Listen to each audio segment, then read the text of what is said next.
Now, before you hate on me, please let me set some things straight.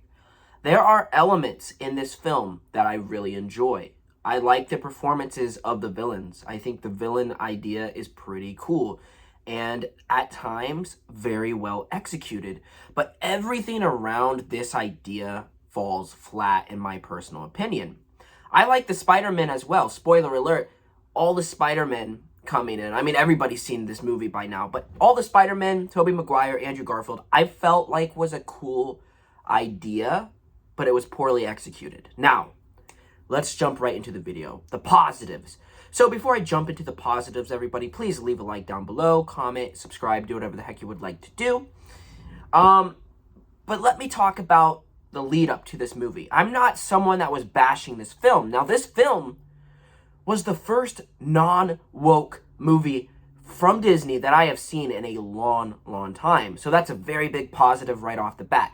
This movie was made for me and a lot of other people. There was no wokeness in this movie. No women jumping around, saving the day, kicking men's asses. No, this was a man's movie. All men fighting men. All men realistic. No overpoweredness. Women die. Women are used but not overpowered. I mean, this was great. I felt like this was a great way, to make this movie, because all these other films lately in the past year, the MCU films have been woke. The shows have been woke. So it was very refreshing watching this movie. I'm a white man watching this movie, and it was made for everyone. It was refreshing. And leading up to the movie, I was excited, okay? Tobey Maguire is my idol.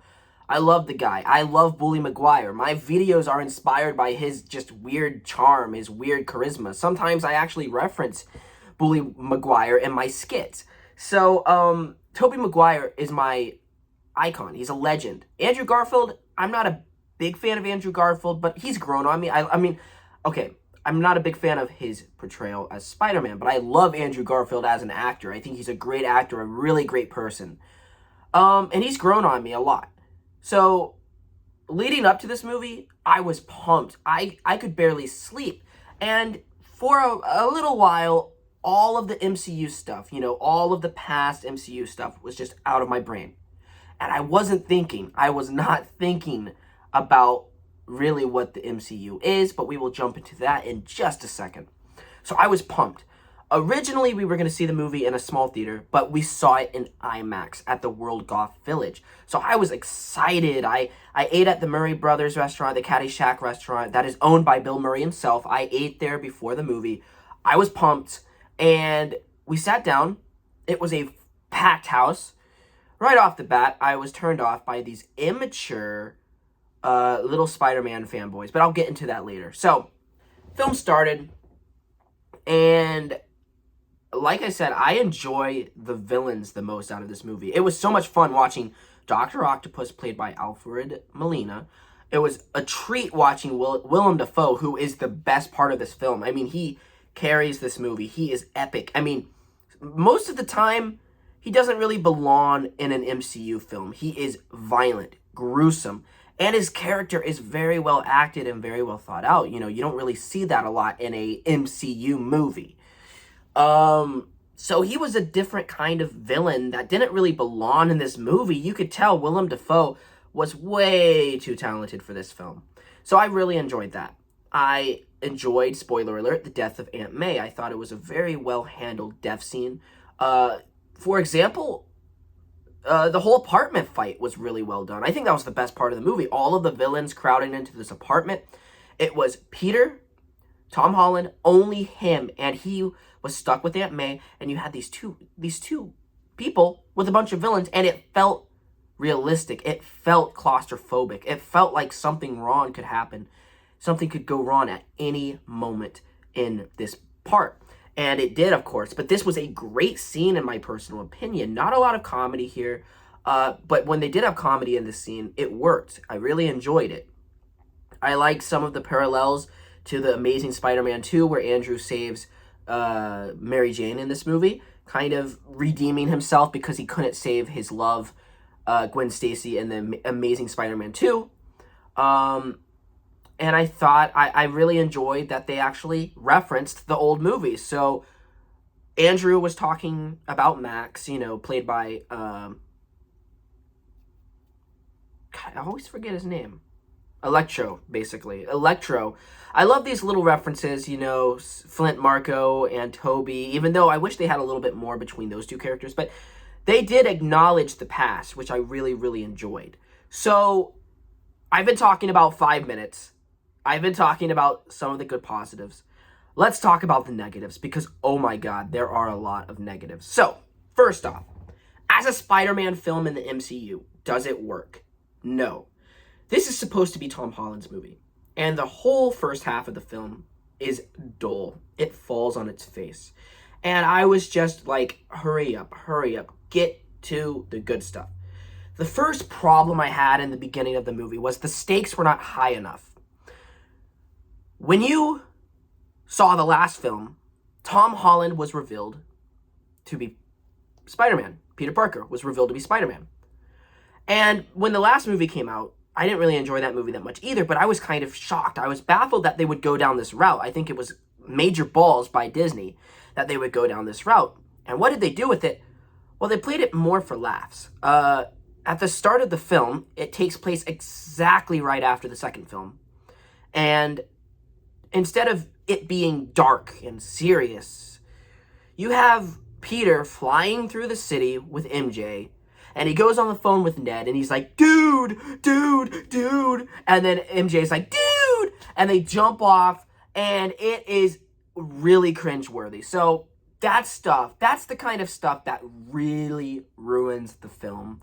And that is the comedy and just the way the film feels.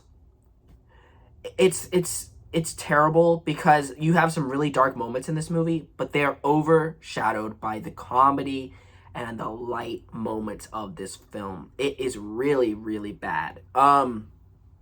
So it's more played for laughs, which I do not enjoy. All these people are like super fans, and they have these shirts of like, I think MJ or Peter or them together. And it's really just a joke. It's kind of like this little sideline thing. It doesn't feel like it's a big stake. It just feels like a little inconvenience to get Peter where he needs to go. And I'm serious. Watch the movie. It feels like, oh, you have this little thing over here. He's Peter. It's just funny. And this film, this MCU film, has some of the worst comedy I have ever seen out of any MCU movie. Probably out of any movie. There is a moment when Flash comes in, and they are nearly accepted into college, which I thought was a really good moment. I felt like it humanized these characters. They open it up, and they were not accepted. Wow, that's cool. So the characters actually learned. Then Flash comes in, and he does this horrible cringe dance, and the whole theater was silent. And I was cringing. I literally thought to myself, why am I watching this movie? Why did I watch this film? Why am I in here watching this film? So you had this really good moment. See, this is what I'm talking about. You had a great moment where these three characters actually had development. They didn't get what they wanted, They weren't goody two-shoes. They were not accepted. And then you have Flash that comes in, and he ruins the whole scene. Moments like this. Then we have moments where Peter Parker goes to Doctor Strange. And by the way, Doctor Strange is so out of character in this movie. You think of him as this wise wizard that saved people from Thanos. Now, in this movie, he's helping a little teenager with his problems. I'm like, what? This doesn't really feel like Doctor Strange. This doesn't feel right. And he goes along with it, messing up the spell. And the whole time I'm like, are we being tricked here? Was this a scroll? I think that's what they're called, scrolls. Was this not Doctor Strange? Maybe this was a villain. Maybe this was the Green Goblin messing with Peter. But no, this was actually Doctor Strange acting this way. It was so out of character, the way he was botching this spell and the way that the spell was being conducted. It was so out of place. And Tom Holland is such a bad Peter Parker. I mean, he is a whiny, immature brat that he cares only about himself, and he's only cared about himself ever since the film started. And you can't really relate with Tom because he gets so much help from the government, and well, not really the government, but Tony Stark. And you can't really relate with Peter. And that's another issue with the film. Still, Tom Holland acts his ass off in this movie. He's a great actor. But as Peter Parker, he's not really relatable. Still, in the third entry, remember Tobey in the third entry of Spider-Man? How relatable he was, how much he grew as a character? This film, this is the third entry, technically the fourth, or maybe the fifth or sixth with Spider-Man, and he hasn't changed a bit. He hasn't grown a bit, which is unfortunate. It really is. Then you have moments where the Spider-Men come in, and it's played for laughs. The MCU jokes do not work with Andrew Garfield at all, where he comes in as this bumbling, I think he's a homeless person or something. He's gone down a dark path. He mentions this in the movie because he lost Gwen. He's gone down a dark path of vengeance and all of this stuff, and he doesn't want Tom going down the same dark path. So it looks like he's a bumbling homeless person. He has a scruffy, not a beard, but just scruffiness on his face. Really weird portrayal of these characters, and they don't really act like themselves. Yet again, they do act like themselves, but when Tobey comes in, they're all like, we have to save Peter. We have to save him because I think it's right. It's right to save Peter. And then all these weird quips from these characters just doesn't feel right, especially from Andrew Garfield. There are some weird moments in this movie where they're trying to redo Andrew's character. You could tell they are trying to redo his character. But like I said, comedy, and now I have to talk about one more thing, is the CGI. Now, the CGI in this movie is horrendous. The Amazing Spider-Man 2, was a bad film. It came out in 2014. But that CGI triumphs anything from this movie. There are moments in this film that look laughably bad and dated right from the start. The moment where Green Goblin jumps on his glider and he has the orange cloak on, the moment he jumps on the glider, he looks like a little midget, and he looks floaty. He looks plastic. He looks fake. Watch the movie. You will know exactly what I'm talking about. He jumps up like this, and his whole body looks like a midget. It is so strange. I saw this in the trailer, and I'm like, that doesn't look good. And then when I saw it in the movie on IMAX, I'm like, that doesn't look good. There's another really bad moment where Andrew catches MJ, and they land, but he does a little bounce when he lands, like this, boom, really fast, and it looks so bad. And I don't understand it, how bad this looks. It's horrendously shot and executed. Some of the CGI in this film is, oh my god. Then you have moments where they reuse scenes from old Spider-Man. Now, this isn't really a problem for the casual viewers, but mostly everybody watching this movie is a hardcore Spider-Man fan. So I knew exactly when they were reusing shots. So there was a shot of Flint Marko, played by Thomas Hayden Church. Unfortunately, he could not be in the film himself, so he had to voice act. So you hear his voice in the movie, but you don't have him present in the film. He's CGI the whole movie. Well, when he turns back into Flint Marko, his face is actually a shot from Spider-Man 3 recomposited into this movie. It's very cheap because I'm a hardcore Spider-Man fan, and I knew exactly where it came from, and it was weird. It looked weird. I appreciate them trying to cover it up. I mean, they added some like sand to his face, but it looked weird. And the same with Green Lizard.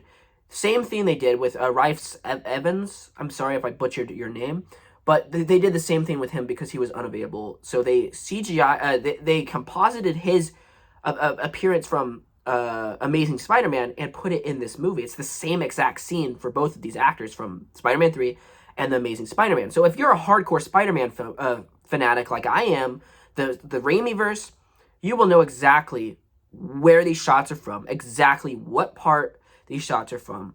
And it kind of threw me out of the movie a little bit. I was like, oh. And it kind of threw me out of the movie. Another issue I have, one more problem I have, a little nitpick, is, the multiverse, it's endless possibilities. So if you want dead villains coming back, then okay, bring them back. But I wish they should have dived a little bit more into what timelines they came from. It looks like Dr. Octopus came from a timeline where he doesn't die, but he knows that Green Goblin dies because of the news. But Green Goblin, in his timeline, he's not dead either. So I'm confused. I'm very confused of which timelines these characters are coming from, and I wish they could have talked about this a little bit more. So I had a theory before the movie came out that maybe Green Goblin was from a timeline where he beats Spider-Man, but everything else before that was the same Sam Raimi film that we knew. Same with Dr. Octopus. He's in the same timeline that we all knew, but in this timeline, he beats Spider-Man. So, sorry, my apologies. But that's my theory. Maybe that's how it worked. But I wish they could have explored it a little bit more, where these characters were coming from, because some of them were dead, some of them were alive. So when Flint Marko goes back, which timeline is he going back to? Is he going to the normal Spider-Man 3 timeline? Or is he going to the weird Green Goblin timeline where the Green Goblin now is alive? I'm confused about that. I don't understand anything about that. They mentioned it a little bit that, yeah, these characters were dead in a timeline, one of the timelines, and it's the multiverse. Yeah, these little nerds are going to be like, it's the multiverse. And I had these horrible little nerds sitting by me in the IMAX theater, and this kid was like, he may have had problems, and I apologize if he had problems, but he was like, oh, this is the best thing I've ever seen in my entire life. And I'm sorry, but you guys are the problem. Watching this film, giving Disney your money, they're never going to learn, and it's unfortunate, but it's sad. So I hope you guys enjoyed this video, and I apologize if that kid really did have a disability or something, but I don't think he did. I think he was just overreacting, and oh my god. But I hope you guys enjoyed this video. Please hit the like button, share this video. What do you think of Spider-Man No Way Home? Did you enjoy it? There were some great elements in this movie, but the CGI, the comedy, and the horrible plot that just didn't really work for me ruined this film. I enjoyed the villains in the movie. I enjoyed Aunt May's death. Some of the performances were really good. But other than that, the film was just pretty bad. Hope you enjoyed it, and goodbye. Bye, everyone!